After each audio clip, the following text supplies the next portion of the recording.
Good evening, everyone, and welcome to Roy's Tie-Dye Sci-Fi Corner. This is episode number 286, The Sword and the Sorcerer, the classic 1982 fantasy adventure film starring Lee Horsley. With me tonight to discuss this classic from the 80s is my friend, my co-host, the one and only Mr. Ross Amico. The crowd goes wild. Was but the tiniest step from Lee Majors to Lee Horsley, I think. Not Lee Majors. Gil Gerard. We did last week.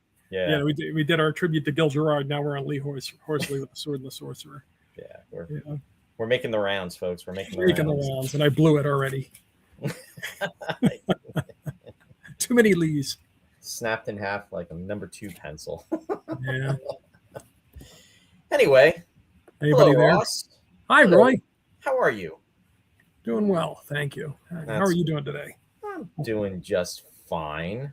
It's good to be here. It's January 16th. We are entering the second half of the first month of 2026. And yeah, here we are. Looks like I'm wearing like a black turtleneck, but I'm not. Yeah, it really does, Ross. What's like on Zoom or something. Or did they wear white turtlenecks? I can't remember. You remember the show? Come on and zoom. You don't remember that from PBS? Oh, wait a minute. I do remember Zuma. that. Yeah, they were all like, they had like mop heads and oh my God, yeah. Wow. Bare feet. That's a blast from the past. Yeah. You know, it's funny you said about the black screen too. I actually usually have a display up, and for whatever reason, the display is not showing in the background, in the foreground. So yeah. So It looks like it's Zusha's house. Yeah, it's actually in the dark. You're in the dark. You're into the dark zone. Before we start talking about this movie, I wanted to cover something, but I didn't want to talk it out with you, Ross.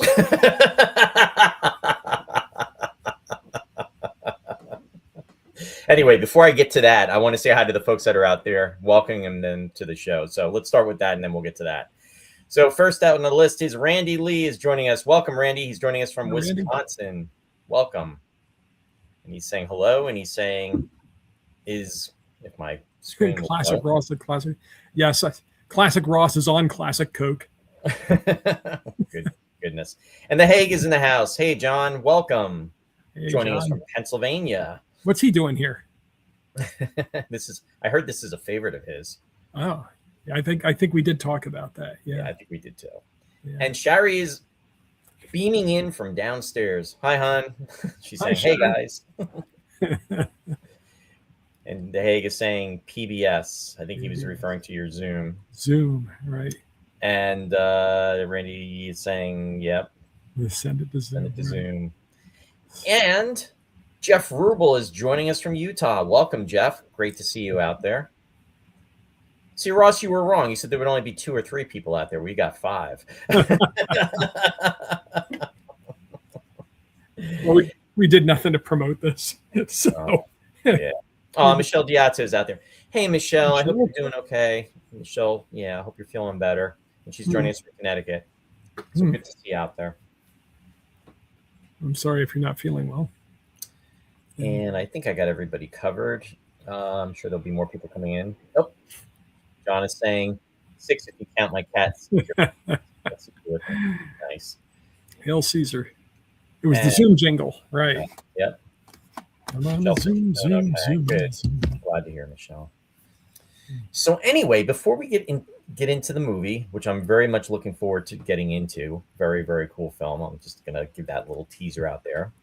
Oh, and Michelle just said, well, Ross, 1 week ago I was in the hospital. Oh, my goodness. Yeah. I'm sorry I didn't hear. Sorry. Roy and I don't communicate, so. Because we don't want to talk it out. Yeah, we don't talk anything out. In fact, I didn't even think Ross was going to show up for the show, and he picked this. Show up at 6:58. Are we doing this thing? Ross being Ross. Yeah. Sorry, Michelle. No. I'm glad you're out of the hospital, Michelle. I'm glad you're feeling better, though. That's the important thing. All righty. So getting to this, what I wanted to say is, as you know, this is 2026, and we are encroaching on a lot of anniversaries coming up in regards to television shows, movies, different things we'll be covering. But just going to cover this briefly. One of the things that is coming up is it is an anniversary year. And as we progress through the year, we'll be mentioning different shows, different movies. Anyway, this week on January 12th, it's not quite sci-fi. It's more, I guess you could say, pop culture. Batman turned 60, having debuted on January 12th of 1966, and being 60 years old on January 12th of this year. And for the folks out there who have no idea what I'm talking about, which I think is probably nobody out there, because I'm sure everybody knows what I'm talking about, this is the television series that had starred Adam West and Burt Ward, and then a whole array of different guest stars that were the villains each week. Yeah, exactly, John. Exactly. So just wanted to give a shout out anniversary to Batman. Ross, I'm sure you watch Batman. My Batman? Well, you're not supposed to give it away, Roy. My secret identity is compromised. Yeah, we're not live yet, right? Time to give him the bat amnesia gas, Ross. Yeah. As I show up in my black, all I did was take off the cowl before I went on. There goes the Mission Impossible mask. These CDs flip back, and you see the bat computer back there, Alfred. I have no doubt.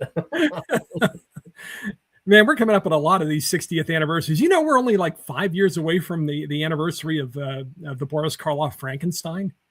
Are you serious? I mean, the 100th anniversary. We're coming up now. We're going to start hitting 100th anniversaries on all these classic movies. I mean, King Kong's going to be coming up in a few years, like 7 years or something.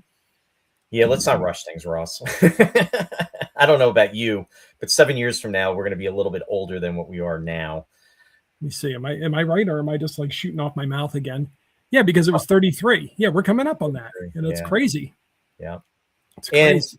And if you think about it, movies like Gone with the Wind, 39, Oz, that's 1939. Yeah, it's 13 years away, but they're not too far off.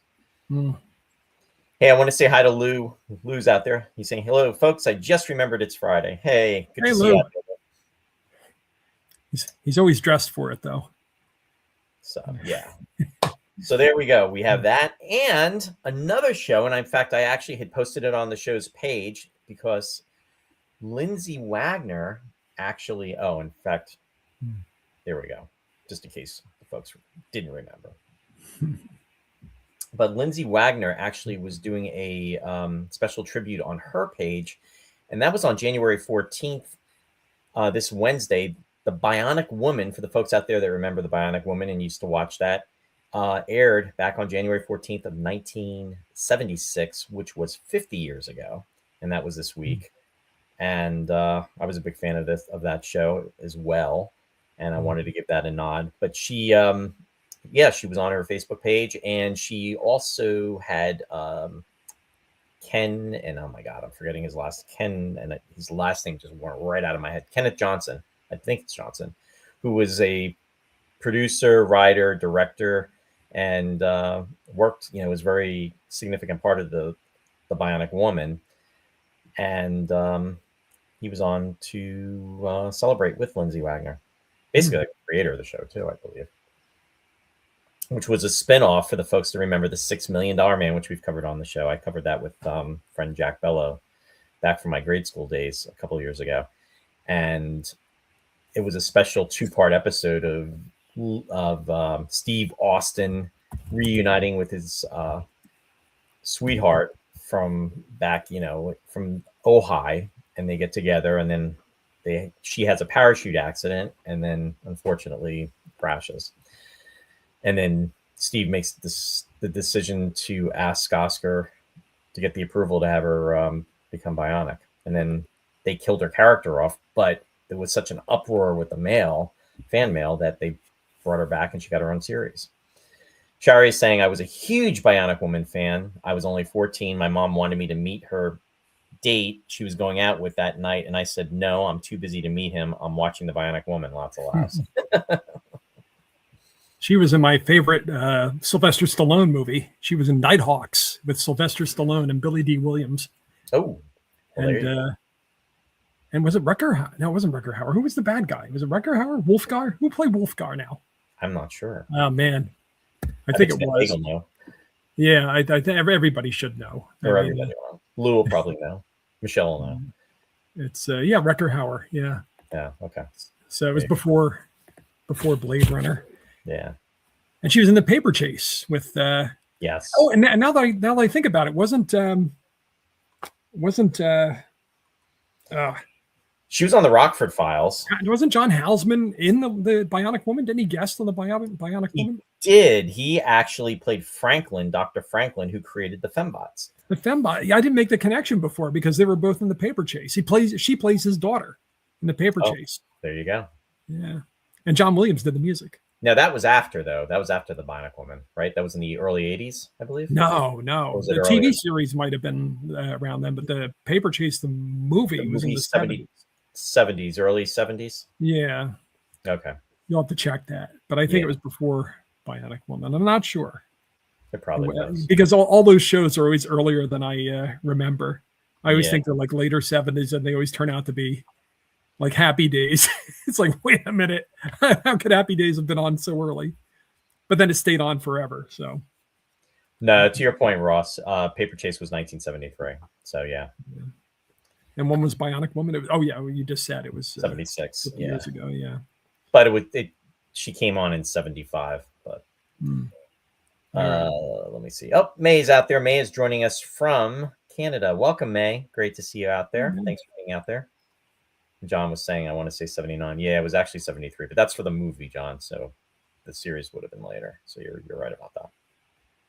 So anyway, just wanted to give those shout outs there for the anniversaries. We'll be covering more of those in the near future because there's a lot of stuff coming up with 50th anniversaries and 60th anniversaries. And we'll go from there. Hey, Martin. Martin is joining us from New York. Welcome, Martin. Great to see you out there. Martin. And okay. Ross, this movie, The Sword and the Sorcerer. I could just sit back and enjoy the ride because I know you got a lot to say about this movie. So I kind of went on autopilot just for a couple of minutes here, but nice. No, just kidding. But there you go. Did you see this movie in the movies? Absolutely. It was back before. This is back when you could still go to the movies and be surprised. I didn't know a lot about it. Probably didn't know anything about it except for the title and the poster, which had that kind of, faux Frazetta cover art. Yes, absolutely.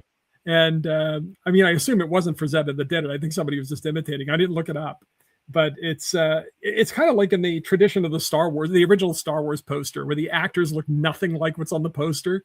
Like, you remember the Hildebrandt poster of Star Wars, where I know it's like that's Luke Skywalker. Yeah. So they kind of followed that. That's Princess Leia. Yeah. What? But I saw this at the Whitehall Mall. You remember where right next to the Lehigh Valley Mall? Absolutely. The movie theater there, and that was one of the films I saw there in April of 1982. So it was kind of a precursor of like the summer of fun. Was 1982 the greatest summer movie year of all time? I mean, 1982 rocked when it came to movies. Right away, Star Trek II: The Wrath of Khan, June 4th, 1982, and then that same night, Poltergeist came out. And everybody was going to see Poltergeist, and I was going to see Star Trek II. E.T. was out that year. Blade Runner. It just went on and on and on. Tron came out. Yeah, and it's not like it was. They weren't all necessarily my favorite movies. It was just the summer movie machine was moving at full steam. It was so well lubricated at that point, because of course Star Wars and Raiders of the Lost Ark and those were different summers. But by 82, they had it down. And this was one of the films they threw out early. It wasn't like now where year round it seems like it's a summer movie. A superhero movie could come out at any time. Back then they usually waited till May to drop their start the summer season. But this was out in April, so they beat the rush. And sometimes that's a good thing because there's so many coming out and there's so much competition and everything. Yeah. But I was astonished by how much I wasn't, because I often enjoyed movies back then, but I'm astonished by how much I still enjoy this movie. This is one of my great guilty pleasures of all time. I still watch it and I still enjoy it. And it's crazy because it's ludicrously, it's like the story's not anything. The lines aren't anything. The screenplay's not anything. The actors are ridiculous. I mean, you got what kind of assortment is this? I mean, you got George Maharis, and you've got Bull from Night Court. You've got Frank from Ally McBeal. Here, as you're listing the different actors, I'm just going to show just to remind our viewers. So there's Lee Horsley, right? So this was a few years before Matt Houston, when he became a household name, kind of. And interesting enough, I'll just put this out there now. There's the Buck Rogers connection, because Matt Houston, when he was on that, he was opposite Pamela Hensley, who played Princess Ardala on Buck Rogers in the first season. So there's the Gil Gerard connection, or the Sci-Fi connection, at least with Lee Horsley. Kathleen Beller, Princess Alana. I remember seeing her all the time. Yeah, and I'm just crazy about her nose, her upturned nose. Oh wait, before you go on, I want to say hi to Graham. Graham's joining us.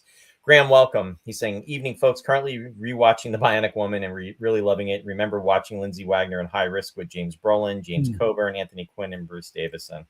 Very cool. Thanks for joining us. Yeah, we were just talking about The Bionic Woman celebrating its 50th anniversary too, Graham. So very, very nice. And she was on a soap. I can't remember. Was she on Dynasty or something? She was on Dynasty later. Yeah, that was later, and I think they even did whatchamacallit. I think they may have done like a television movie with her. She played Kirby Anders Colby. Actually, I think there was a television show. Wasn't there the Colbys or something like that? The Colbys spinoff. Yeah. I think so. She did the reunion movie. So yes, absolutely, Ross. And she did, I think, a lot of. I think she was in one of the Godfather movies too, wasn't she? Yeah, she had a small part in one of them. Yeah, Godfather 2. 2, I think. Yeah. I don't recall what part she played, but she was also on the soap Search for Tomorrow. So there are a lot of people, a lot of the actors get their starts. Yeah. Also, Simon Meckendorf. I can't even pronounce his last name. You try that one. Simon Meck. Where did you spell it correct? Because you capitalize the whole thing. That's why it's like MacCorkindale. There you go, MacCorkindale. He's Prince Micah. Yeah, Prince Micah. Sadly, he passed away. But he was in I, Claudius. It's ridiculous how either you were underqualified or overqualified to be in this movie. You remember the television series? I didn't watch it, but I remember when it was on, and I saw a photo of him when he was younger, and I said, "Oh my God, that's the guy from." Do you remember Manimal? Did you ever watch that? Of course. No, I didn't, but I remember it. Yeah. And I, right away, I think of course, 1999 connection, because thinking of Maya from Space 1999. Yes, and he also, you're absolutely right, John. Shari, in fact, was pointing this out to me, that he did the narration to this movie also. Oliver. Yeah. Now I was reading about. Yeah, and Shari just commented about this. Our friend Oliver Reed, who the original Manimal. Yeah, the original. Yeah.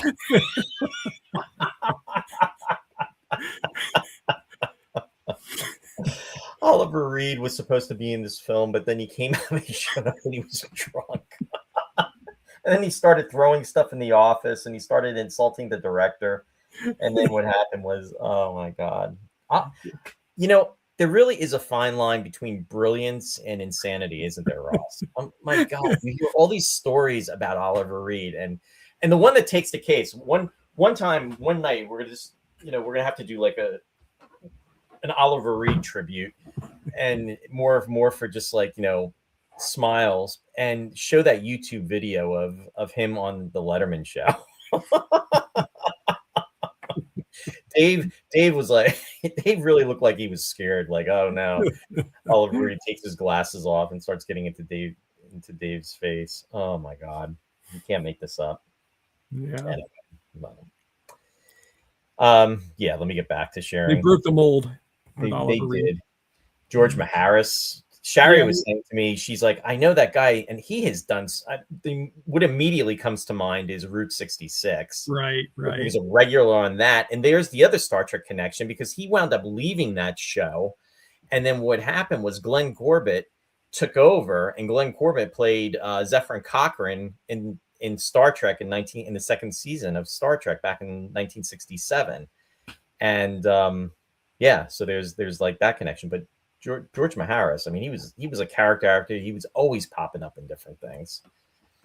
Yeah. And they didn't even try with this. Richard Lynch. That's an older picture of him there, but he always played the villain.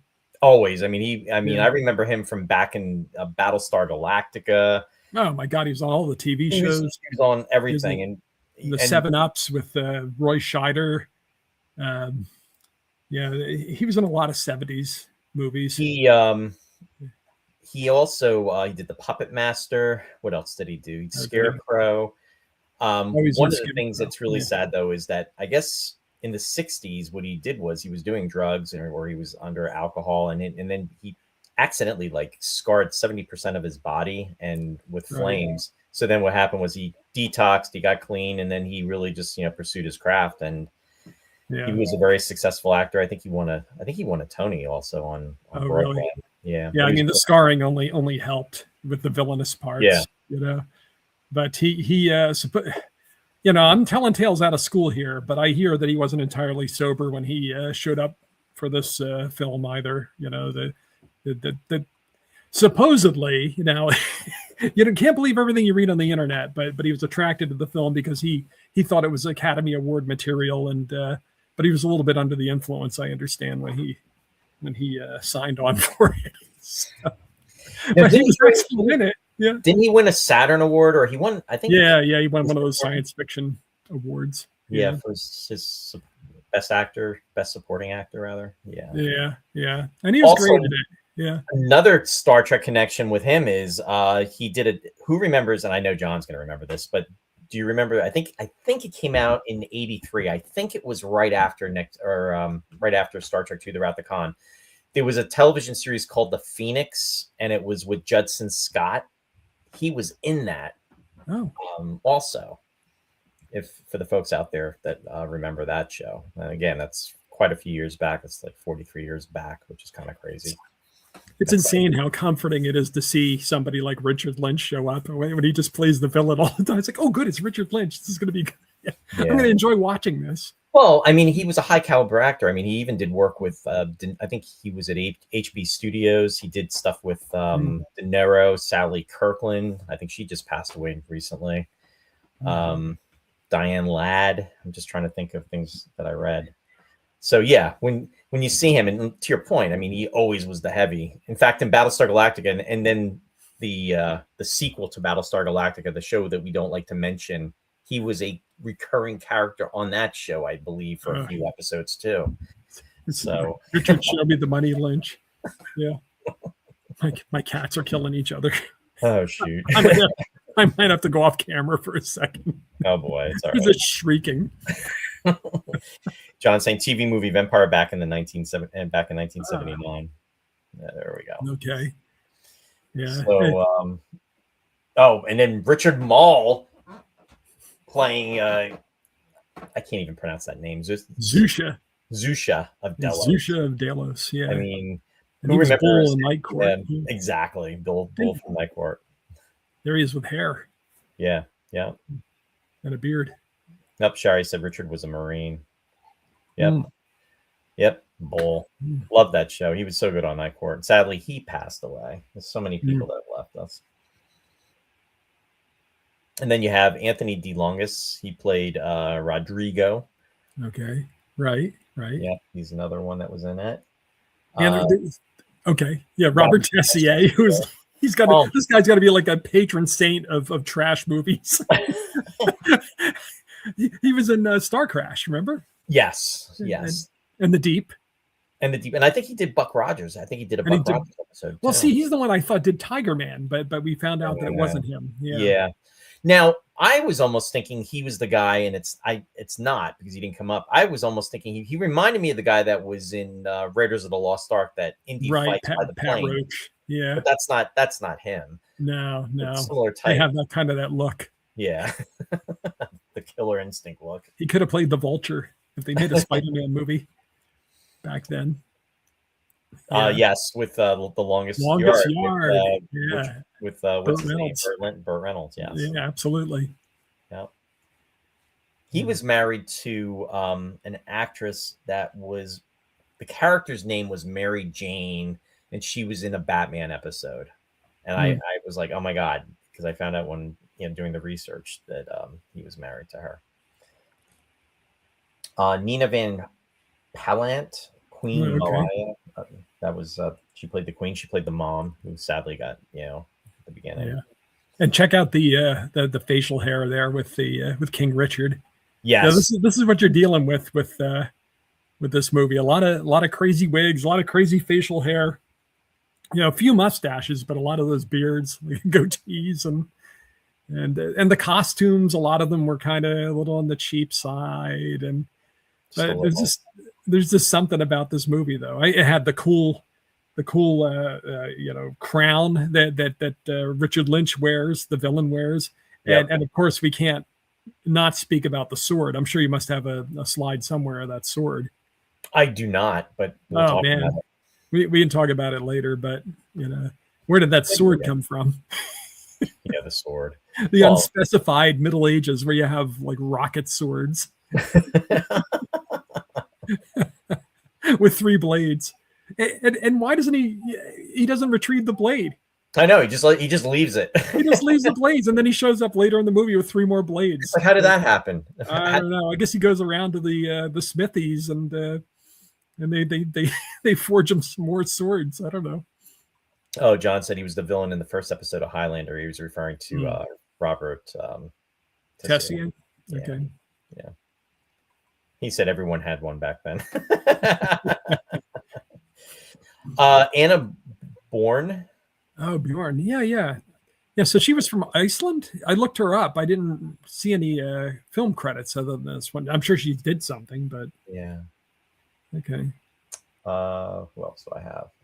Everybody was in this movie. Everybody. And this guy, Jeff Corey. I mean, he goes back to like the 50s, McCarthyism. I mean, he was blacklisted. Yeah, he was Leonard Nimoy's teacher. I mean, acting teacher. I mean, if you ever watch, if you're a fan of the movie, the first movie before the TV series for Superman and the Moll Men, he was in that. He's the gangster. There's a promo shot from the movie that's out there, publicity shot, and he's the one that has a gun to Superman, and then they have the Moll Men like behind him. That's him. I mean, Jeff Corey's done like everything. Yeah, a big acting coach, but I remember him as Tom Chaney from True Grit. Okay, John Wayne. Yeah.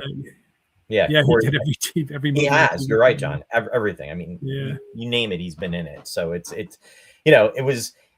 And what's cool about this movie is it's like everybody gets their moment, and it's not necessarily it's Ross summed it up. I mean, it is a guilty pleasure movie. It's not, I think Roger Ebert gave it half a star. He was like totally disgusted, or he was like totally nobody liked it. Yeah.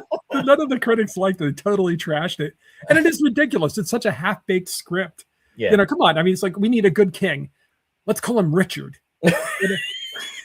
All right, so the evil king will be Cromwell, and he'll have a shifty advisor, who's going to be, he's going to be, scheming.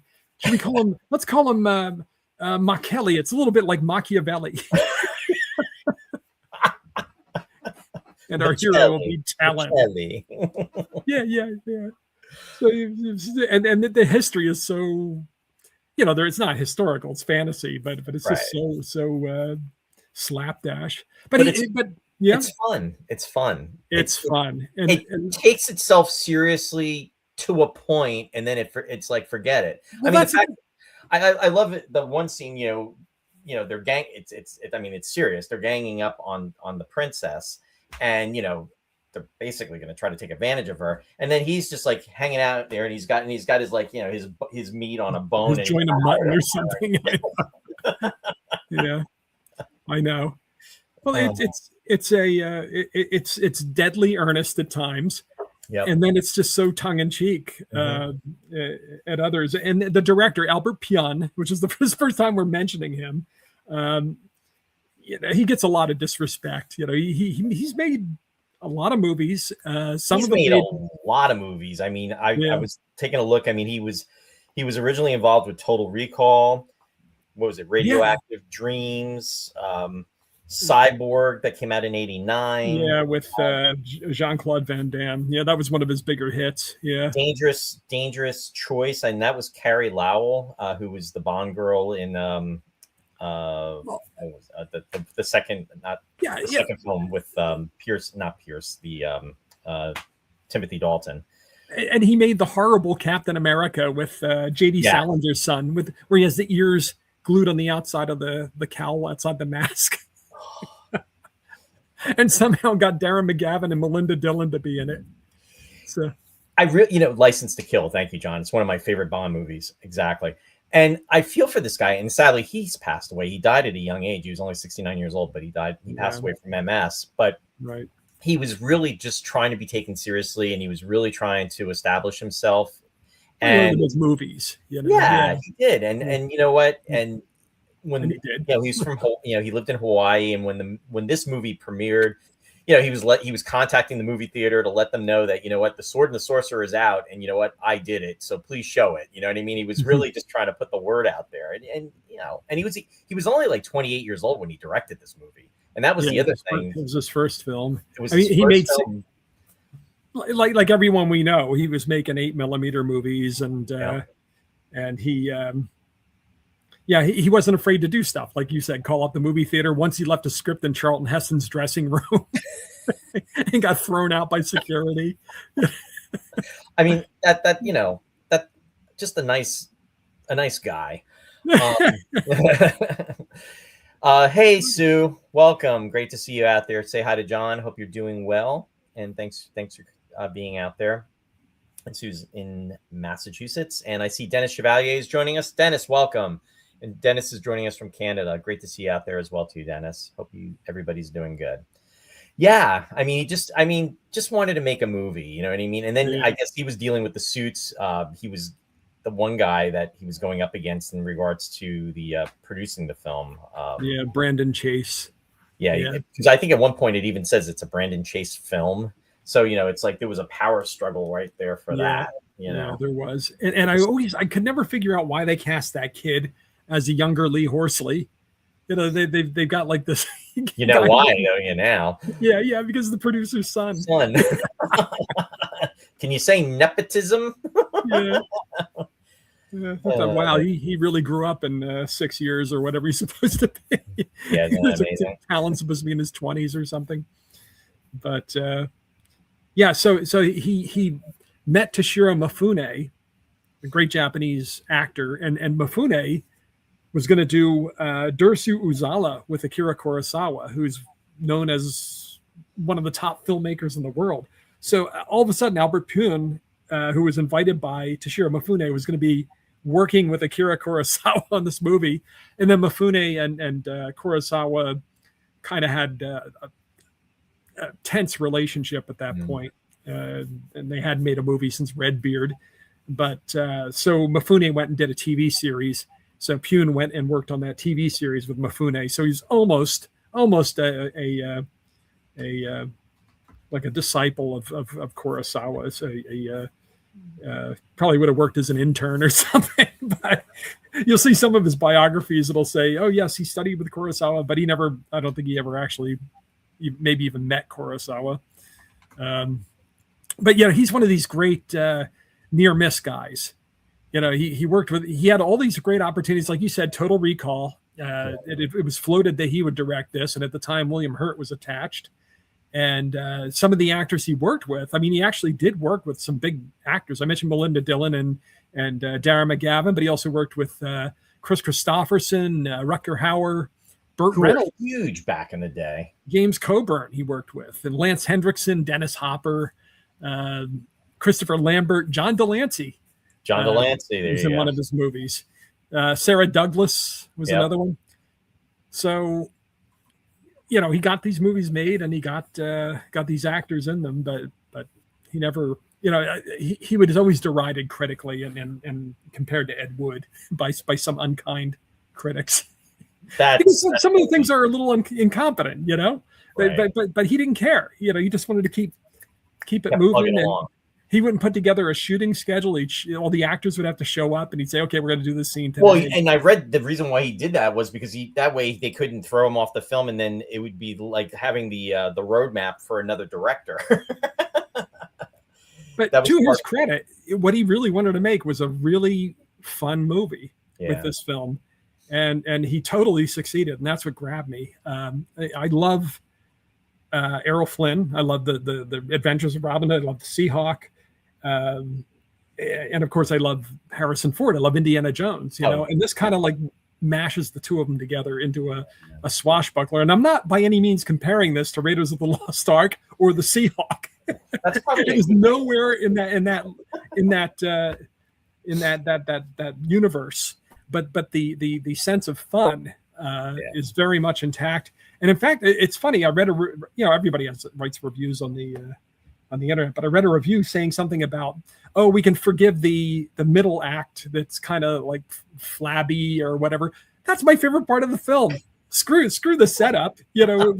I don't care about the setup, and I don't care about the resolution. I love the stuff in the middle where they just have him running around the castle fighting everybody and swinging on grappling hooks, and I love that stuff. And how about his payment for rescuing the princess's brother, or for the payment that he wanted from that Princess Alana.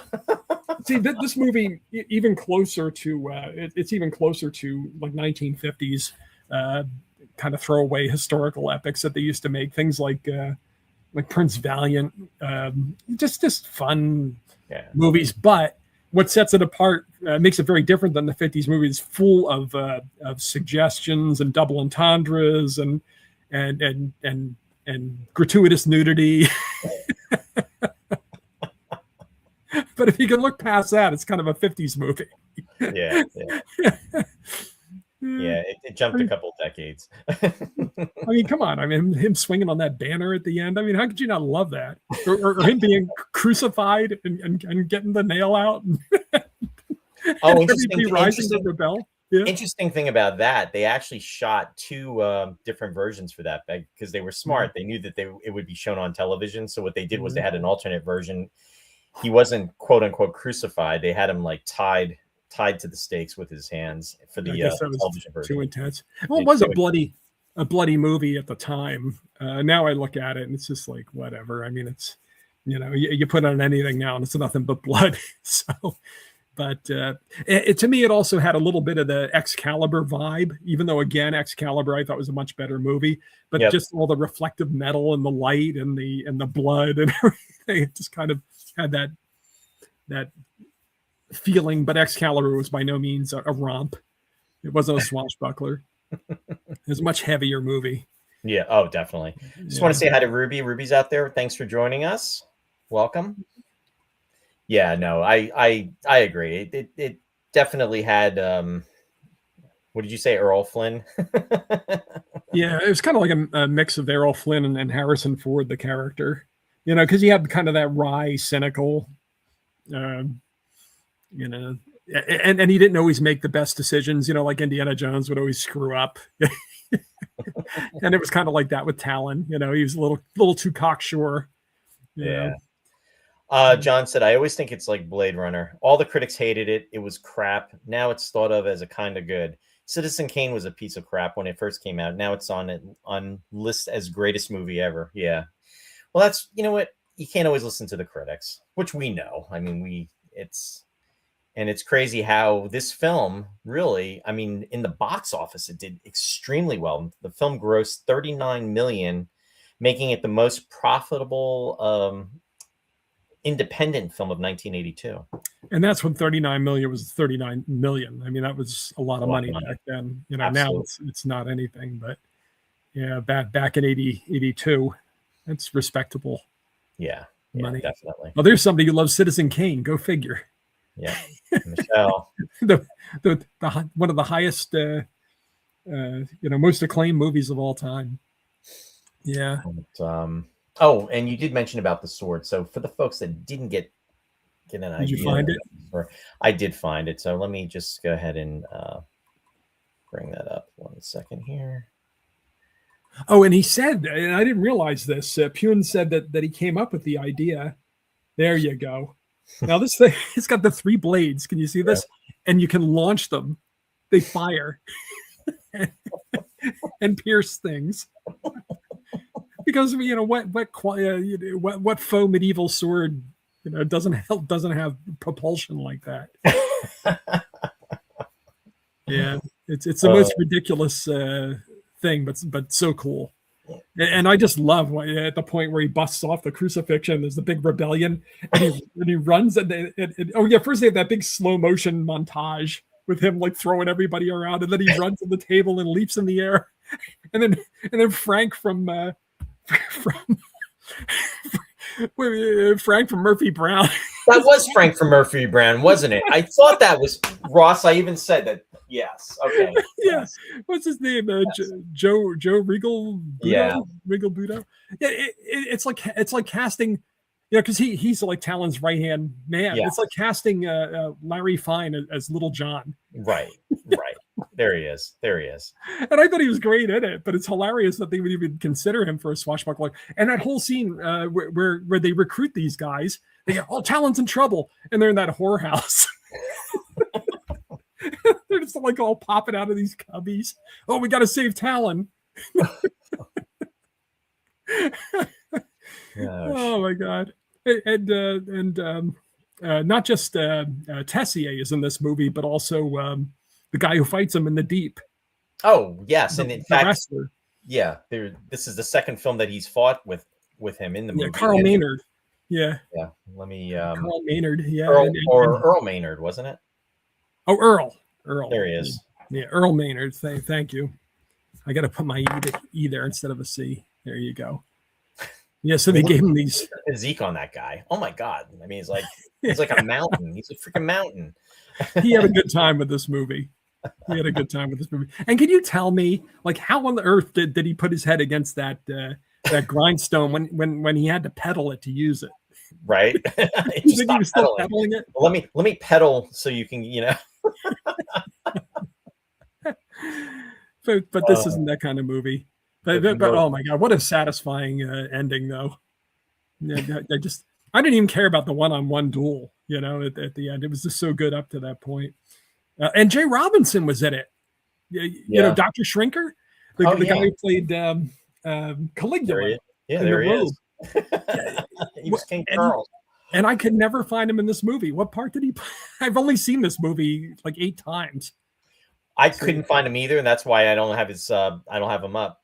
So he was one of the kings around the table, because what happens is Richard Lynch, Cromwell, because he's so crafty, he has all the kings from the surrounding kingdoms come to the banquet because they're going to kill everybody. Yeah, he's going to execute all the kings. Yeah, that's a pretty crafty plot there, pretty cunning.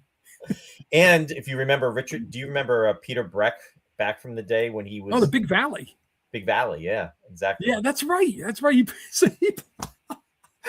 he was something like, because he just relishes his lines in the movie. I thought he was an English actor. I didn't realize it was him. Yeah, that's him. That's hilarious. He was having a lot of fun. Yeah, and of course, how could you think anything's going to go wrong when you're there having the banquet around this guy crucified at the wedding of Talon, the villain to the. They have the wedding going on. They have the crucifixion, and then they have everybody, all the kings invited, but they're going to execute the kings. Cromwell's going to execute all of them, assassinate them, right? Assassinate them, yeah. So there's a lot going on in that banquet. Yeah, it's great. It's simply fabulous, and the music. Oh my God, I know I'm jumping ahead of myself, but no, that's all right. Hey, you said he's a madman with an evil mind. Yeah, exactly. Yeah. Hey, Jack. Jack's joining us. Welcome. He's saying, "Don't tempt me." Oh boy. And they one of the guys that the producers wanted David Hasselhoff. I read. Could you imagine? Instead of Lee Horsley. It was before Knight Rider, so Right. and of course before Baywatch. But fortunately they went with Horsley. Yeah. And from Horsley's performance in this film, it's not a good movie, okay? But I love the movie, and it's a very fun movie. But he has presence. You can imagine him being in a real movie. Yeah. Yeah. But he became Matt Houston. And did you watch Matt Houston? No, I because did not either. I saw commercials. I remember it being on all the time. I think it was on ABC.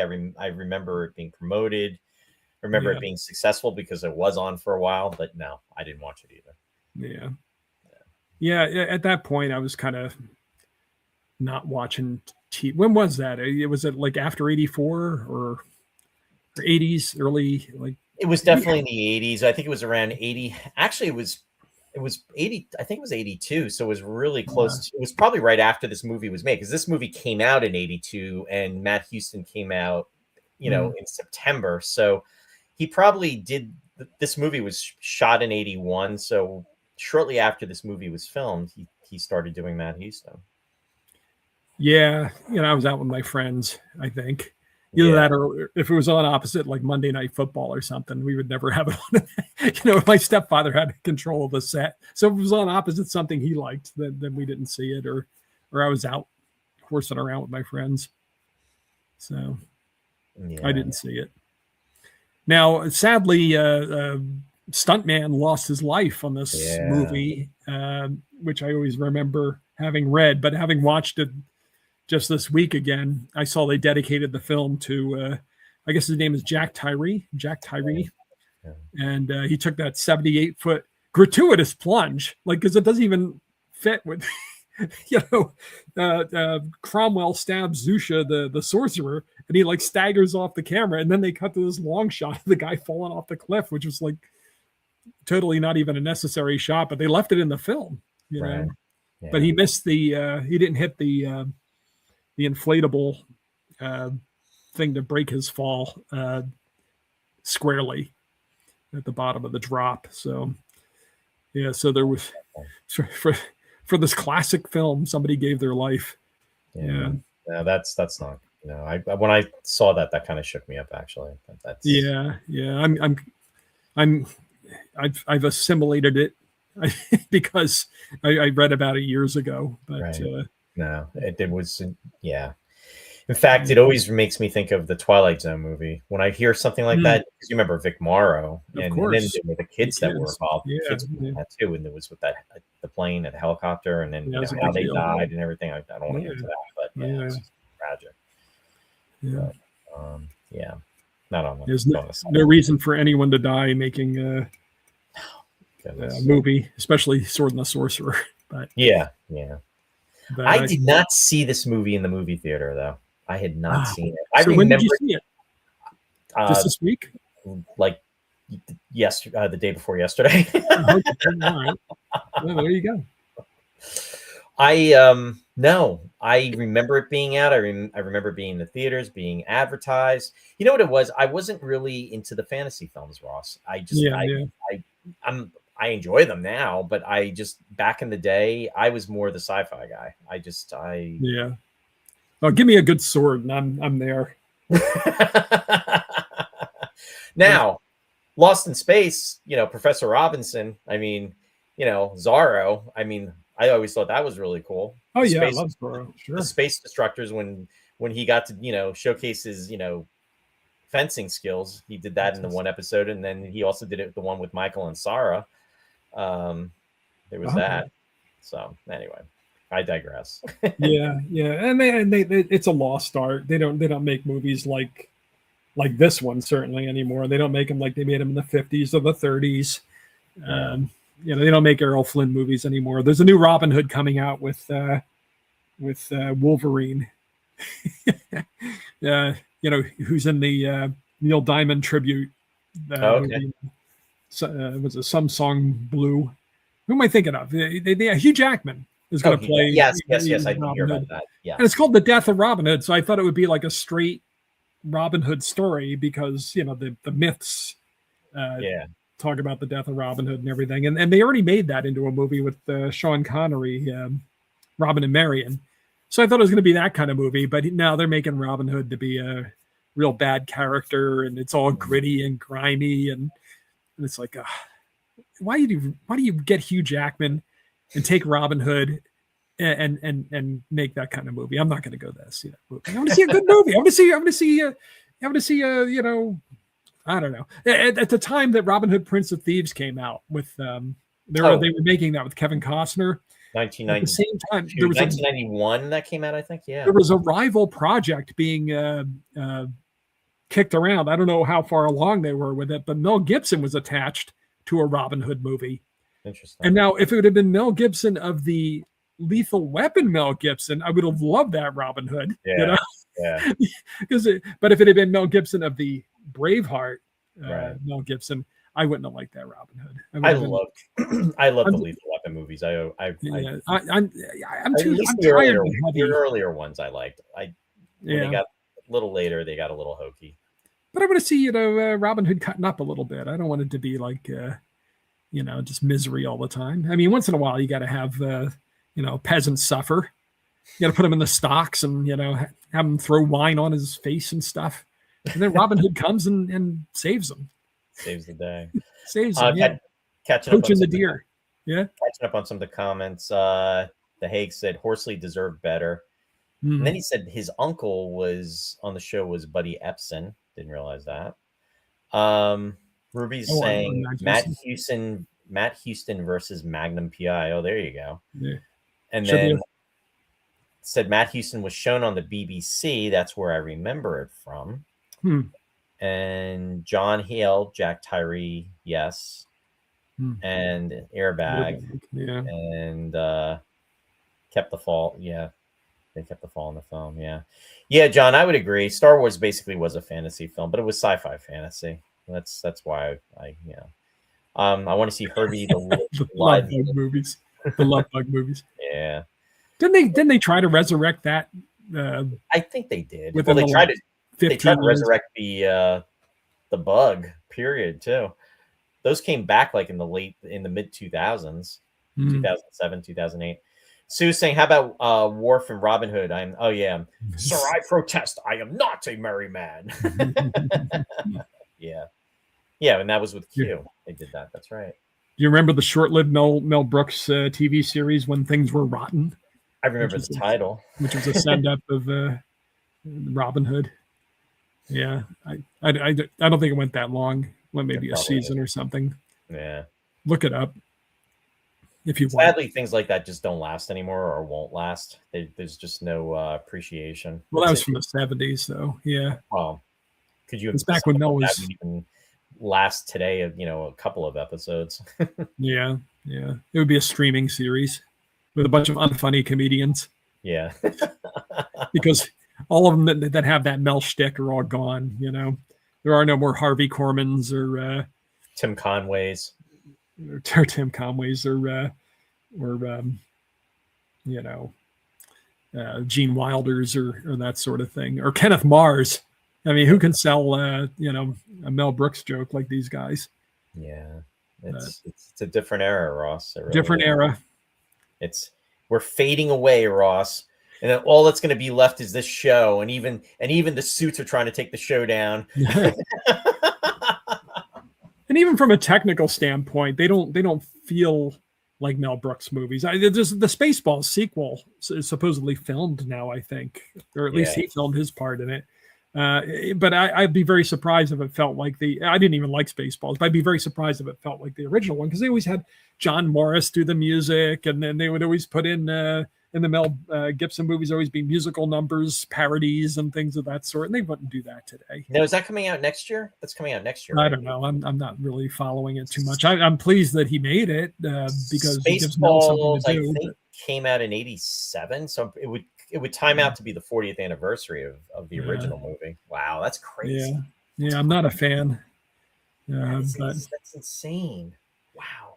the No, only, I saw it once in the movie theater. I mean, it was all right. I thought it was too obvious. I Well, it was mean, very obvious, but yeah, I mean, they did acknowledge Space 1999. You did get to see an eagle in there, there so you I was go. like, they made me smile with that. But The last one I can watch and find funny is History of the World Part One, and even that was not up to you know Young Frankenstein, Blazing Saddles, that era, the producers. yeah, the But I'm Frank, I'm glad he's still active, and I'm glad that he's still funny. So yeah, absolutely. yeah. He's encroaching on 100, approaching 100, I should say. Yeah, Not I know approaching. people love Spaceballs. I'm not. I don't want to ruin it for you. But I could ruin Lord of the Rings for you by saying that this movie for me is like so much better than Lord of the Rings.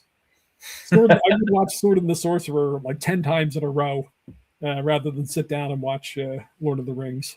The Hague is saying I didn't like Spaceballs either. I hate movies that kind of make fun of my genre. He's got a thin skin, that John Haig. Unlike Ross.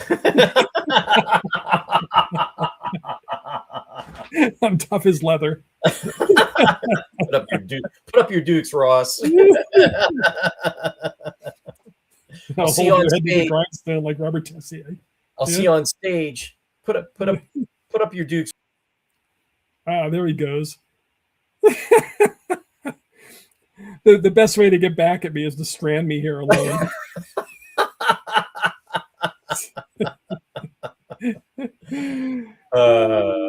Too funny. Johnson, have Brooks do a comedy making fun of comedies. Yeah, there you go. But what other act? I think we covered all the actors. Now, the one thing I have to say, all roads do lead to Star Trek with this movie, because I think we were hitting the list here, but here we go, right there. You've got Jeff Corey, Joseph Ruskin, and Jay Robinson. I could not find Joseph Ruskin in this. I know he's in it, but I could not find him in it. There are a lot of bad costumes and heavy beards. It's hard to really pick out some of these guys. Joseph Ruskin, his list of appearances in television, my God, it's there. And crossing over, George Murdoch and Richard Lynch. I mean, we were talking about them. George Murdoch, he played God in Star Trek V. Shakari. And he was also Admiral Hanson in The Best of Both Worlds Part 1 and Part 2. And then also Richard Lynch was in, I think, the episode name in Star Trek Next Generation episodes. I think it was a season 7 episode called Gambit, if I remember correctly. I think it was a 2-parter too. But in fact, Robin Curtis was in that same episode. So there's a kind of a crossover there too. But anyway. Could you imagine? I'm sorry. John was saying he was in makeup. That's probably why I missed him. So yeah. Could you imagine that Albert Pyun, first time director on a major film, assembles like all of these actors? Oh my God, this guy got to, I know. I mean, and you're talking big names, and wow, I would have been in my heaven. Yeah, it's not exactly like they're Academy Award caliber actors, but they're all veteran actors that have been around forever, and he got them all in this. I was just going to say, you're absolutely right about that, but you know what? Just to have met a lot of these, I mean, they're all actors we appreciate and respect. Yeah. So, if they had an award, wonderful. If they don't, I personally don't care. I would just knowing them from their work, and whether it be something that I enjoyed, like with Trek or whatever, the sci-fi elements, Galactica, the list goes on. But it's so many different episodes of episodic television. I mean, in the 60s, the 70s, and the 80s, it's amazing. Yeah. But well, yeah, lucky guy. So the sword, apparently, I never realized this. He says he got the idea for it from the film Lone Wolf and Cub. Now, I don't know if you're familiar with Lone Wolf and Cub. I'm not. But this is they're like martial arts things, but the guy's an assassin and he's got a baby in a baby carriage. But the baby carriage is all rigged out and all these deadly weapons. So they're always getting attacked by these bands of rival assassins, and he's like killing them with all these bizarre gadgets and using the baby carriage to block them. And they made a series of these things. I remember one of them was showing in New York at some point in the 70s. It was walking down when 42nd Street was 42nd Street. I remember walking down past one of those grindhouse theaters, and it was like Lone Wolf and Cub. But Albert Pune apparently was a fan. Now, of course, they're kind of cult classics. I don't know if they're on Criterion. They might be on Criterion, but I know they gave them, like kind of that royal treatment with the restorations and the remasterings and everything. So he just wanted to work in a cool improbable sword based upon seeing those movies. So I knew that would be a fascinating factoid. Actually, it is. Now, this was his first fantasy film that he did too, right? What was his first movie? Well, it was his first movie, period. But yeah. So, I guess he did do a bunch of fantasy and quasi sci-fi things and other stuff. But it kind of reminds me of I can't think of the guy's name. Cascarelli, I guess. Cascarelli, the guy who did Phantasm. Okay. Which is another guilty pleasure of mine. That guy keeps making movies too, and they're pretty trashy, but they're very enjoyable. And there aren't a lot of guys like that anymore because movies like this kind of get squeezed out because they cost so much money to make. Cost so much money to make movies now. So the major studio is not going to distribute this kind of thing anymore, and the independents are all going to be, kind of like art house movies or small movie. You don't really see these trashy, fun, shoestring films anymore. Well, you know what's happened? They go right to video or right to streaming. Yeah. With the independent films, yeah, exactly. The independent films would almost take the risks, would be steering away from mainstream, but now in a lot of ways they are mainstream. You know what I mean? They're not what they used to be. No, and they're not. And it's happening too, even with the streaming services. Like there was a lot of things that you could catch on the streaming services that were almost like fun, and it wasn't this big budget and it wasn't like this huge production. But now what's happened is it's the way of the land, and it's caught on, and they're jumping on that bandwagon as well. So there is no little guy anymore. It's like all these conglomerates. It's just that they're not. Right. It's not the major studios, but it's like the alternate major studio. You know what I mean? Right. Well, I feel like that kind of happened in big time in the 90s. Remember when Miramax really got big, and they started putting out movies, and they were big movies, and they're independent movies, but they were big promotion, right. And big actors started showing up in them, and they were always nominated for Academy Awards, and that's not really what we were used to with independent movies. No, the independent films of 2026 are not the independent movies of 1996. It's just, at least they were still making good independent movies back then, even if the man started to get a hold of them. The man's ruining independent movies. but you don't get, where do you get the drive-in fodder? Where do you get like Hell's Angels on Wheels and things like that, and the Chained Women triple feature and Texas Chainsaw Massacre and stuff like. Well, I guess they still make stuff like that with big budgets, the Texas Chainsaw. But you know what I mean, like the trash movies we used to enjoy. Yeah, you're not going to find that now. Devil's Ring. Like I said, MTV used to have a show called 120 Minutes. It was all the weird music that was natural to me. Sue is saying Mandalorian and Grogu. Baby Yoda. I'm familiar. I know what Mandalorian is. I don't know what Grogu is. Sorry. That's Baby Yoda.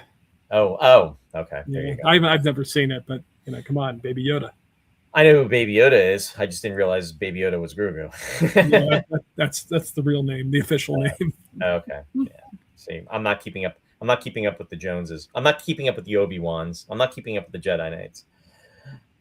And it is hard to make a movie like this. And if you don't believe me, think about all the trashy sword and sorcerer fantasy movies that were made in the 80s. And I mean, there are a lot of, if you go to Tubi, you'll find fantasy films you never even heard of from the 80s that were all, knockoff sword and sandal barbarian movies. And you just see that a lot of them are just unwatchable.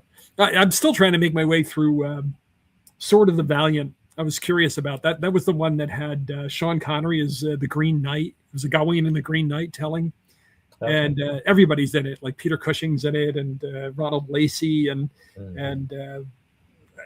I can't tell you how many famous English actors are in it, but it's just so plodding, and there's no joy to it, and it's just like I got halfway through it and shut it off, and I keep meaning to go back, and I never finished it. But this one, it knows how to make you feel young. When I watch this, I feel like I'm in high school again.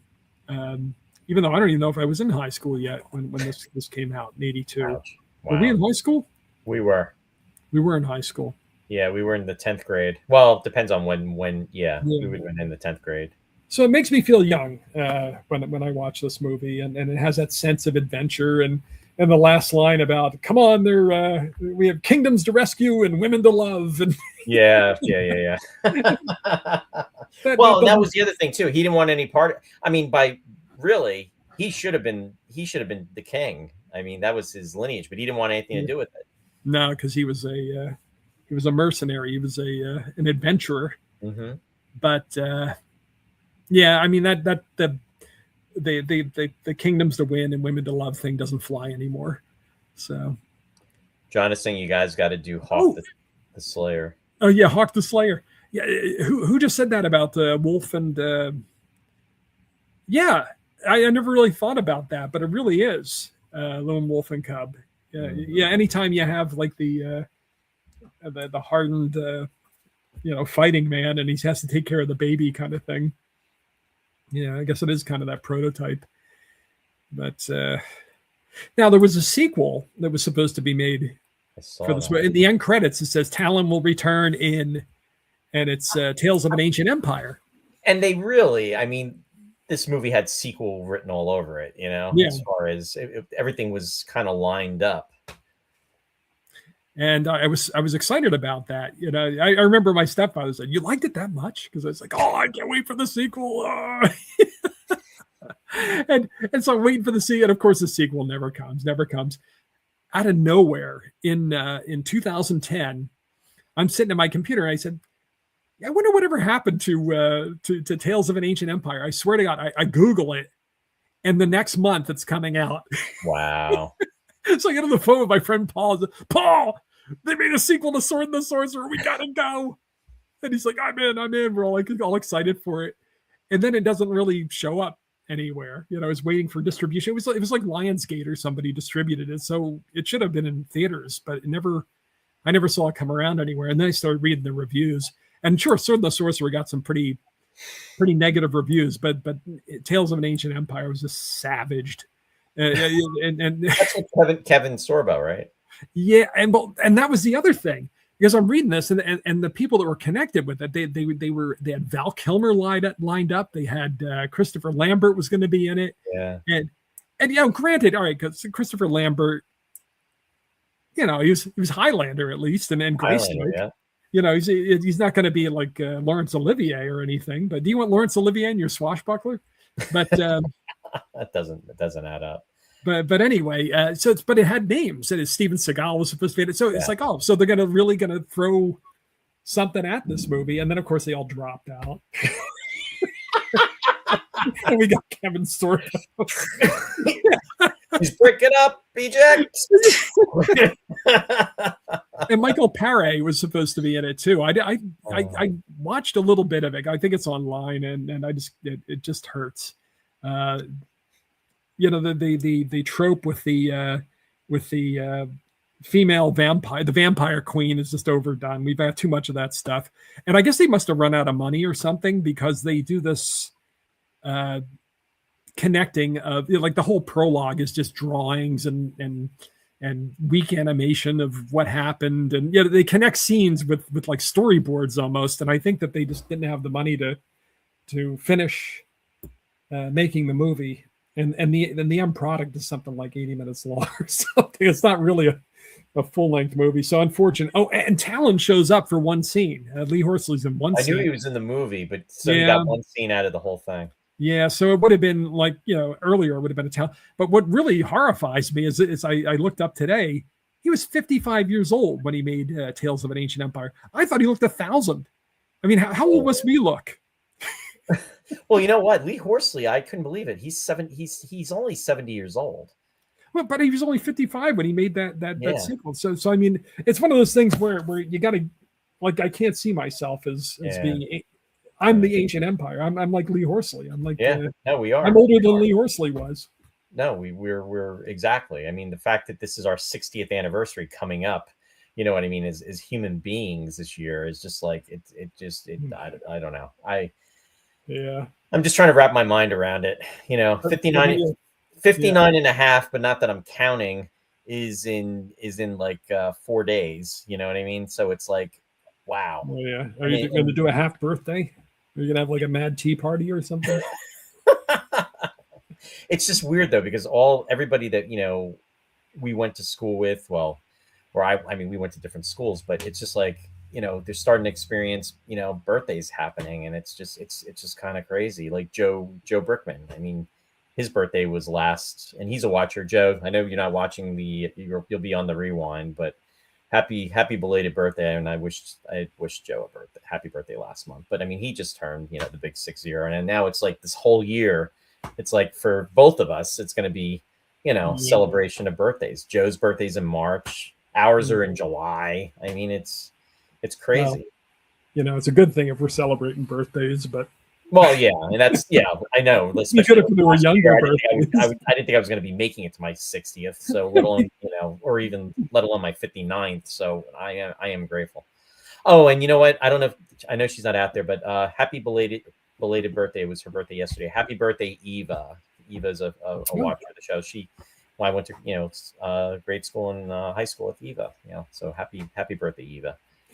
And I'm sure like viewers out there that are over 60 are like really offended that we're upset about turning 60. Ross will always be there to reinforce the negative comments. Because nobody probably cared until you just brought it up, Ross. Because now they're going to stop to think about it and say, "Oh my God, those boops." So thank you, Ross. Yeah. Anyway. Yeah, I remember one of my coworkers turned 50. You're 50? What's it like to be 50? You just did it. Yeah, you just offended somebody, Ross. Shari, you both are babies. Yeah, I'm offended. Lots of laughs. Yeah. Thank you, Ross. No, I wish I was 50. I was still holding together pretty well at 50. Now I'm on the banana peel. Not anymore. Not anymore. Yeah. Oh well, but anyway. But no, I mean, this was definitely a fun movie, and I'm glad you enjoyed it. Yeah, absolutely. I'm sad to say that I hadn't seen it earlier, but you know what? That no time like the present, so it was definitely enjoyable. So it wasn't one where you rolled your eyes and said, "Oh God, Ross." No. When you suggested it, because you had suggested it. Shari even mentioned, she said, what's that movie Ross suggested? And I was trying to remember it, and I said, I think it was The Sword and the Sorcerer, and she said, "Yep." Yeah. And then when I said that to you, you were like, "Yeah, let's do it." I wanted to mention there's some tribute movie that got made within the last couple of years. It's not called Sword and the Sorcerer. It's something else alliterative like that. That looks like it's a total knockoff of Sword and the Sorcerer, and it's supposed to be a like an 80s style sword and sorcery movie. Of course, they use computers, which is unfortunate, but let's see, sword and sword. I don't like looking things up while we're on the show here, but it's the hell is it called? Well, you'll have to Google it. I don't know. It's not the Sword and the Sorcerer. It's the something and the something. But the font is the same, and the look of it is very much Sword and the Sorcerer. I'm sure it's terrible. They've got all kinds of CG dragons and things. And what was it exactly, Russ? It was a. Oh, it was the barbarian, I don't know, the slave and the sorcerer. What's that? No, I'm still saying to what you're saying. So you said, was it like a takeoff of this movie? It's The Slave and the Sorcerer, it's called, and it was out. They put it out in 2024, and if you just look at the cover art, you can just see they totally are paying similar homage to this movie. Okay. And to 80s Sword and Sorcerer. Well, that sounds fun. Movies, so that's like Sword and Sandal movies in general. It's probably really trashy. Worse, Well, I but if it's good trashy, I'd be into it. But John said The Sword and the Stone. The Sword and the Stone. I saw that at the Whitehall Theater. Wow. But now, yeah. Sherry said it was a fun movie. I'm still confused though. Did Talon have any siblings? Well, he did have a sister, didn't he? Yeah, he did. He did. And it's weird. In reading about this, somebody said that the Icelandic actress was supposed to be his sister, and her character, but I never got that from watching the movies. Now, was she the one that lost her tongue and then he killed her? Yeah, and I never got that from watching the movie. I think somebody might have been doing maybe somebody read the novelization or something. Right. They put it in the novelization. But yeah, I thought the sister she got carried off. That's right. The brother got killed. Yeah. Now Micah's sister was Princess Alana. Right. That was not Talon's sister. No. There was no relation there. That was right. They were brother and sister. And that kind of like, I mean, it was just like, wow, the brother was like, have at her. He was just kind of like, about the debt being fulfilled and everything. You know what I mean? It was just like it was like the brother didn't even care. It was, brother and sisterly love, I guess, right? It's so ridiculous. The just the whole premise. Yeah, because they're a cute couple, and then they've got the love theme that's so luscious and everything, but no, it's just all about lust. Yeah. Yeah, exactly. It was like once and done. John said he saw it in the Capitol Theater in Pottsville, PA. And then I wonder if that was like an old time theater. Might have been back when theaters were theaters before they were. There's a few of them around still in PA. The one in what is it? The one theater in Northampton. What is it? The Roxy. It's that has a lot of history there. The State Theater in Easton. That's another one. Which doesn't regularly show movies anymore, unfortunately. No, but they have acts in there. But I remember seeing movies there, so that's sure. We've talked about that. Yeah. The musical composer. We didn't. David Whittaker. David Whittaker. Yes. And I have to tell you, for as much, is that a picture of David Whittaker? Is that what he looked like? Yeah, back in the day. I wonder when that was. Probably like early 80s, or late 70s, I'm guessing. Because that's like really. Yeah, because he was active in the early 70s already and late 60s. He went to the Guildhall School, which is a music school in the UK. And he did, he had a military service. And when he got out of the service, it was a few years before he got back into music, but he did arrangements of popular music, did stuff for bands and singers and that sort of thing. But he got into film scoring. I guess one of his arrangements got to some popular. I can't remember. It was one of the group's managers there. I know the Beatles saw one of the things, but it was somebody else. I don't know, it was the Rolling Stones or something.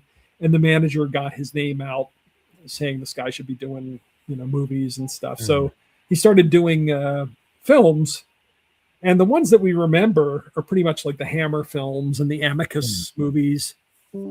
He did. I think he did Dr. Jekyll and Sister Hyde, and he Oh, did wow. Vampire Circus. And for Amicus, he did Scream and Scream Again. But nothing that I've heard by him prepared me for The Sword and the Sorcerer, which, quite frankly, I'm going to go out on a limb and say this is, one of the great film scores of the era. There was a lot of competition. You had John Williams, you had Jerry Goldsmith, Elmer Bernstein was still alive. I mean, even the crappiest movies had great film scores in 1982. Oh yeah, definitely. But what this guy does, I mean, he had to write 75 minutes of music, and he had 6 weeks to do it. And he said there was just no time to like sketch anything because the musicians were booked. They had the Munich Symphony Orchestra ready to go, and he had to basically sit down with the score paper. He just wrote it out, like longhand. He didn't do, like, okay, we're gonna mess around and oh, is that what he looks like? Yeah, he's not around anymore. Yeah, he passed away. So. But I can't help but think if he had worked with George Lucas or Steven Spielberg, he'd be a lot more famous now than he turned out to be. This is the only films that he wrote, the only score of this kind that he wrote, though, for this kind of movie. Sherry really said that she loved the music in this. The music is outstanding. It's like Eric Wolfgang Korngold, from Robin Hood or something, and he kind of references other composers without actually stealing from them. He has a style, and it very much feels like a 1950s film score, like Prince Valiant. Although everybody steals from Alexander Nevsky, Prokofiev's film score, but the part he steals is not really well known. And he also uses the opening of Rachmaninoff's Second Symphony, which is not the famous part.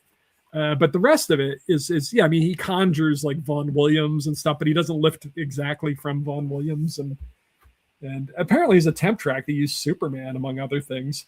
And I can't see how Superman would have fit with this movie. They used people like John Williams on the temp track, but it's really it's got a lot of leitmotifs, a lot of adventure cues, and it's a witty score too. I mean, if you know classical music, there are little references to Sorcerer's Apprentice and this and that and the other thing that he kind of throws in there from time to time. I love it. This is one of my favorite. It's fun. It's fun. It's exciting. It's enchanting. It kind of draws you in. It's has its own individuality. I mean, it's similar. I mean, what am I trying to say? It's not like there's a specific theme, but it's just that it really works well with what's happening with the it's in sync with the action. Is what I'm trying to say. Yeah.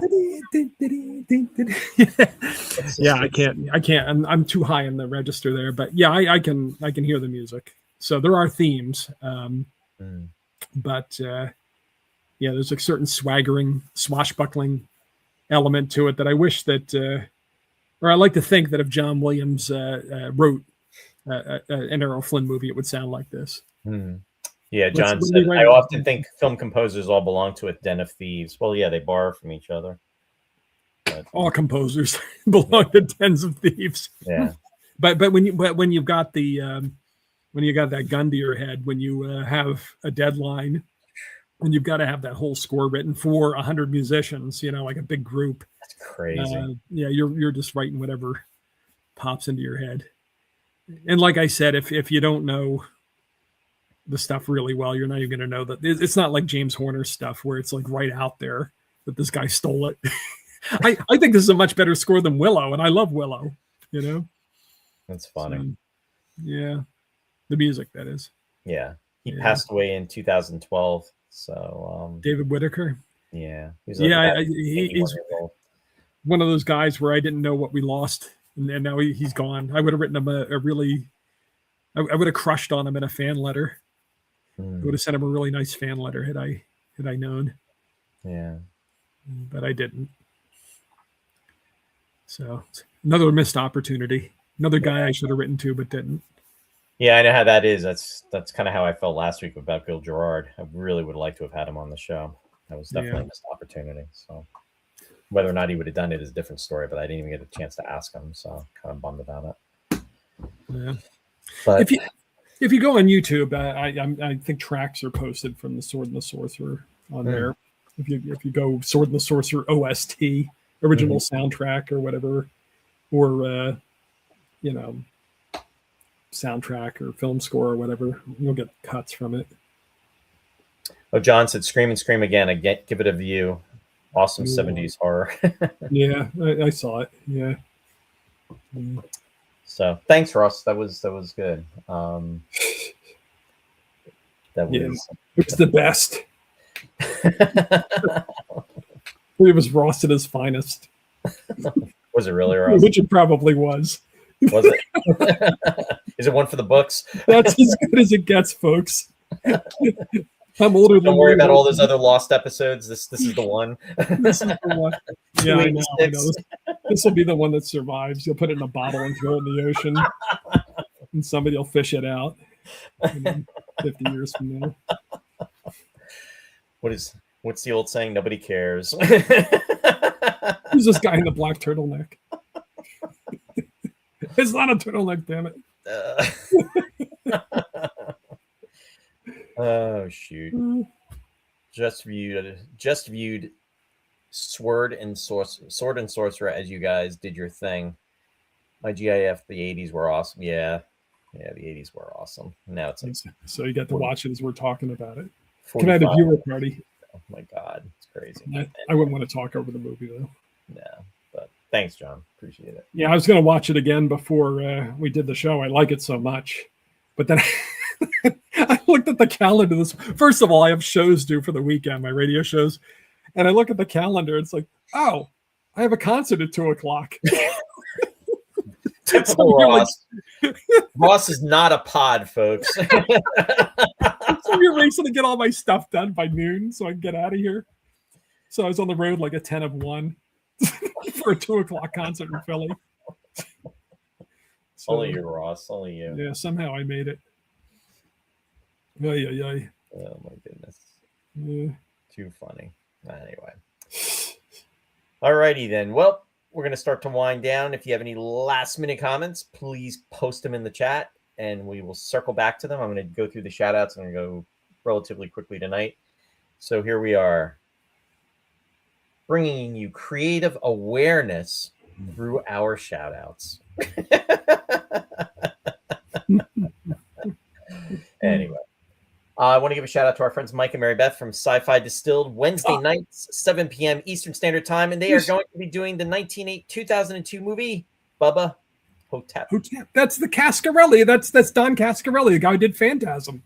I was just talking about. The guy who does all those B movies that are entertaining.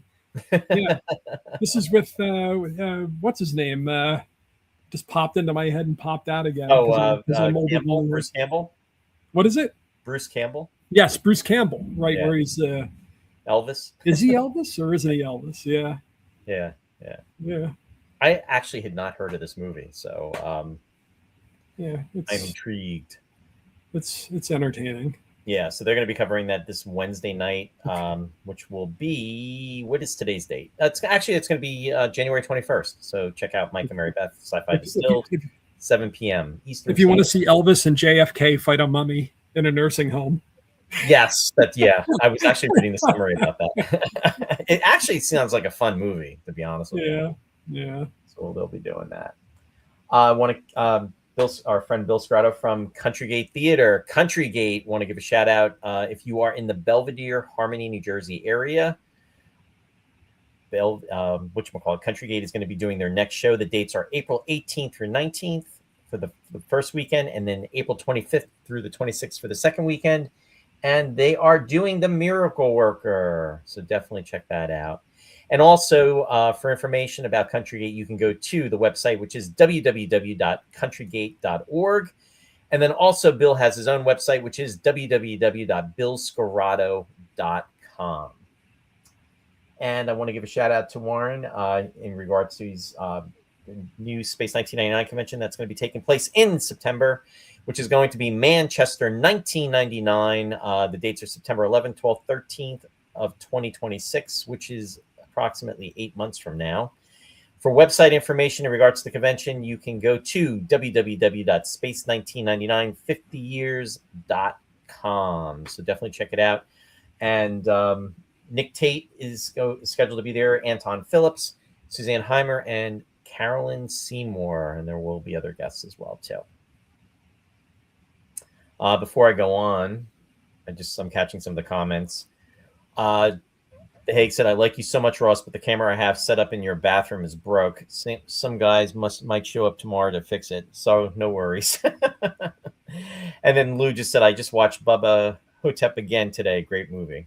Oh, wow. Okay. Also want to give a shout out to Captain Phil's Planet, our friend Captain Phil from WUSB 90.1 FM, Stony Brook, New York. The captain's schedule is Thursday nights from 4 to 5 p.m. Eastern Standard Time, and he is also on Friday nights from 9 p.m. to 11:30 p.m. Eastern Standard Time. So check out the captain, our friend Captain Phil, WUSB FM. And also want to give a shout out to my son Ryan for his website that he has, which is called Run by Ryan, Empower Your Run. He is an online run coach service provider. There is no charge to sign up at the website. However, there are different levels to the website. So depending upon the level you're choosing, there is a cost associated with it. If you're passionate about running and fitness, definitely check it out. His website is www.runbyryan.com. And Ross, if you can let everybody know what you have going on. Remember we had a camera set up in the bathroom for the shave?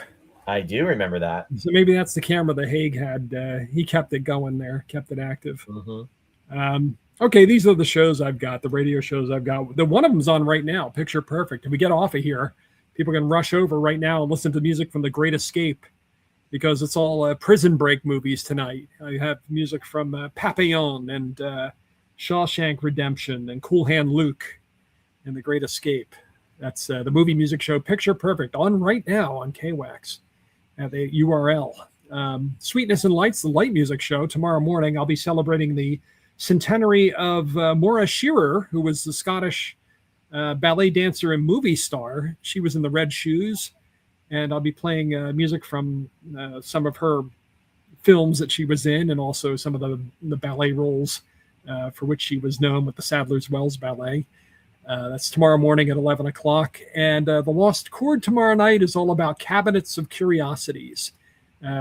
These were precursors to museums where people had, all of these interesting artifacts that they found and arranged them into collections in their houses. And so they're all musical pieces that call themselves cabinets of curiosities and are inspired by that sort of thing.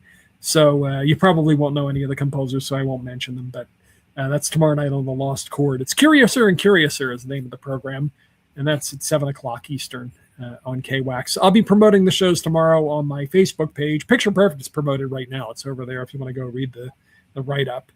A classic Ross Amico, but if not, your loss. Thanks, Roy. Ross is in rare form tonight. Yeah. No, thanks, Ross. Thanks for the info. You're welcome. And just to let everybody know, Ross and I will be back, and we will be back next Friday, which is January 23rd at 7 p.m. Eastern Standard Time.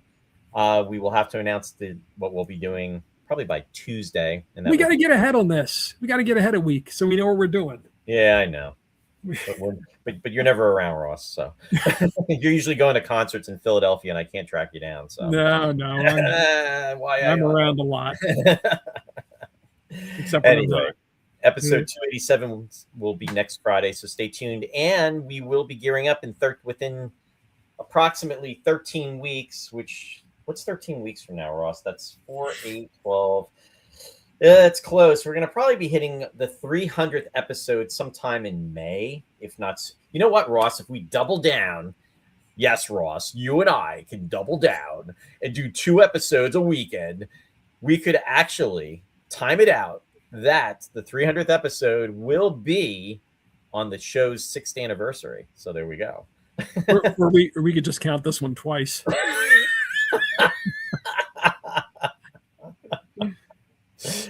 But anyway, we will be doing something special for the on April 3rd, which will be the 6th. My God, it'll be 6 years officially. We'll be going into what, the 7th season then, almost, of the show. That's crazy. But we will do something very special for the 300th episode. Maybe we'll escape from a water tank or something in a straight jacket. It's very dangerous. You go first. Speaking of which, on that note, John just said, I think you should be doing the Dirk Benedict classics. Yeah, that came out in 1973. We missed the 50th anniversary for that. I would actually like to discuss that movie. That I remember seeing that movie back when it was on television back in the 70s. So somebody else was just I just looked up somebody else that was just in that movie. What was the movie we did last week? Well, yeah. Oh, it was Gilbert Gerard. Strother Martin was in. Heather Menzies was the girlfriend of Dirk Benedict in that film too. Oh, Tim O'Connor was in it. We were just talking about him last week. Right, Tim O'Connor for Gil Gerard. Yeah, so that's how it just came up. Yeah, so there you go. But anyway, we'll be back. So there's a lot of stuff coming up. We somebody put a worm in my egg cream. There you go. But is that in that movie? I'm not sure. The worm in the egg cream. Yeah, it could be. Or am I mixing up my 70s horror? I think you might be mixing it up, but that's all right. But anyway, it's all good. No, it was Squirm. I'm sorry, 1976. Yeah, I remember that being in this. I think that was actually in Starlog magazine issue #1. They mentioned Squirm. Rick Baker did the worm effects. You know what? Let's just have a little fun with our viewers. I wonder if Rick Baker dressed up like an earthworm for that one. He got tired of the gorilla costumes and. Remember this, Ross? Oh yeah. Starlog issue #1. Wow. Ooh. Mylar bag. Look at that. Signed by William Shatner. Whoa. And Leonard Nimoy. Did you get it signed? I got both. Yeah, I had gotten their Wow. signatures for both. Yeah. Wow. William Shatner signed this in 2003. And this was at the Star Trek convention that was up in upstate New York. I went with Vince. And then Leonard Nimoy, Sherry and I went, and we saw him. I can tell you the date because I got the ticket right here. It was August 2nd of 2009. Wow. But if I remember correctly, wow, look at this. We were just talking about the Bionic Woman. Yeah. In fact, on the back of the cover, Lindsay Wagner, and it's like, who is that? Oh. Who's she walking with? You know who that is? I can't even see. Oh, I'm sorry. Can you see his face? You Or is it can't. obscured? His back is to the picture. Okay. And then they even say Jamie Summers. Yeah. It's Andy Griffith. Really? Yeah. Hmm. But I think, if I remember correctly, I think there's an article about Squirm in here. If I remember correctly, I'm gonna go through this just really quickly because it's gonna bug me. There's a worm in my egg cream. Yeah. Hang on. I'm sure our viewers are holding on with intensity here. Nobody's dropped off. It's really cool. There's actually Starlog issue #1 has the episode guide for Star Trek. Space 1999. The changes, will they help? Oh no. Yeah. Yeah. Wow. Hang on. Actually, I guess I should just look at the content. That makes Starlog seem really old. Yeah. Swarm. Yep. It's there? Here we go. Boy. I guess this was before Fangoria. Yeah, it would have been. They could have just kicked it next door to Fangoria. Yeah. Oops, can you see it? I can see the text, but yeah, I see a skull, and is that somebody writhing in earthworms or something? Does it say Squirm? Yeah, it does say Squirm. Yeah, there you go. There you go. Wow, I remember that. Remember when you were in grade school and they would do that with you? They'd go to the library, or the teacher would read something and they'd show you the illustrations. show you the photos and then continue reading and show the photo. Oh boy. Today, class, we're going to talk about Squirm. Yeah. What day is this? What day is this? View seen quicker than NASCAR crashes. Yeah. It's getting pretty trippy here at the end. We should say goodnight. Yeah. So anyway, just thought I'd share that with everyone. Gracie. Yeah. Thank you, everybody. Thanks for being out there. Really appreciate it. Yeah, what's a library? Exactly. Wishing everybody a wonderful week ahead and stay safe. And as we always like to say, live long and prosper. Thanks for tuning in, everyone. Yes. Thanks for watching. Have a good weekend. Have a great weekend.